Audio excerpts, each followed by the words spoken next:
So, I'm going to try to make this video quickish because I don't have a whole lot of time.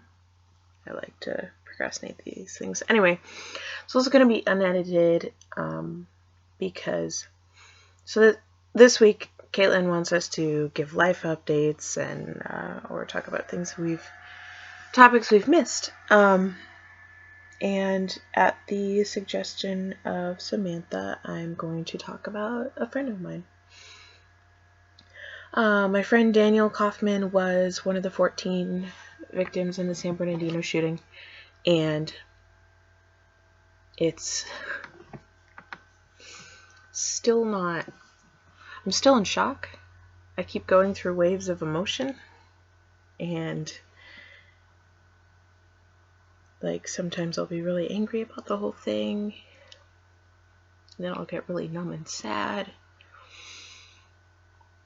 and a lot of it is also mixed in with disbelief because he was a friend of mine from the Renaissance Fair, and most people from Fair I only see on the weekends during the spring and March for the workshops and rehearsals, and then for the actual fair itself in April and May. So he was one of those people, even though we live decently, I don't live too far, that was still really the only time I ever saw him was at fair and of course on Facebook.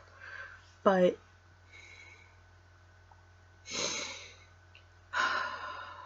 he was the type of person who always made you feel special. I joined fair when I was 17 years old, and I was so naive and not confident at all, and he clung on to me in his very special I love you kind of way and made me feel important at a time where I needed that. And that was one of his superpowers, that he always seemed to know exactly what somebody needed to hear and what they needed in their life in that moment. And it's unfair that he's gone. And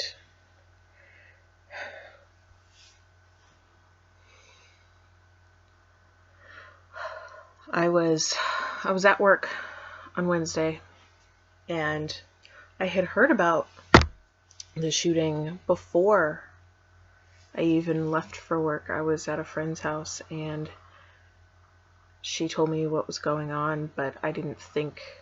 it didn't really connect with me. I mean, obviously it was an unfortunate...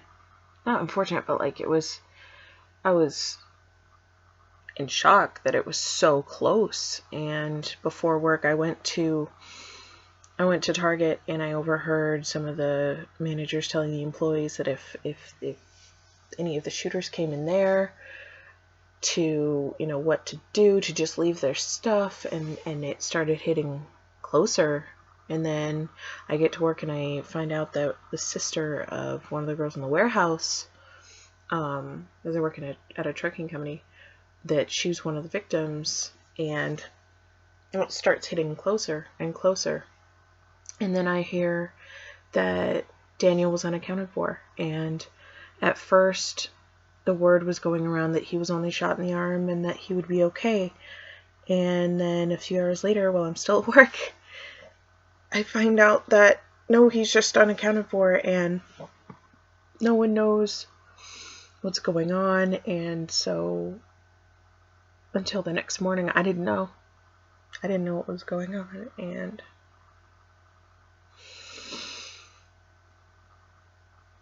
then I heard, and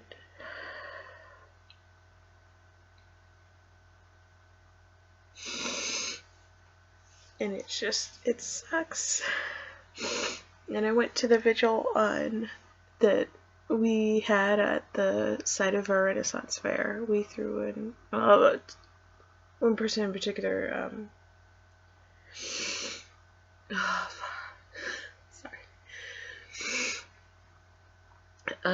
There was a vigil at the site where we have our fair, and everyone was telling stories, and he was just, I will miss him doing his little growl and saying, "Hey, gorgeous," because that's what he always said when he saw me. And even if I just saw him going through the parades, he would always wave and do his smile, big smile at me every single time. And even if he couldn't stop and chat for whether he was in a parade or something, he would wave to me, he would say hello, he would give me a hug if possible, he would make me feel recognized and special. And it's really gonna hit me when fair comes back around and he's not there. But he saved several lives before he died.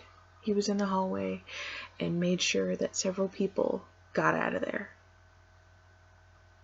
And that was Daniel. He was compassionate and loving, and yeah. So I'm gonna go before I'm a complete mess.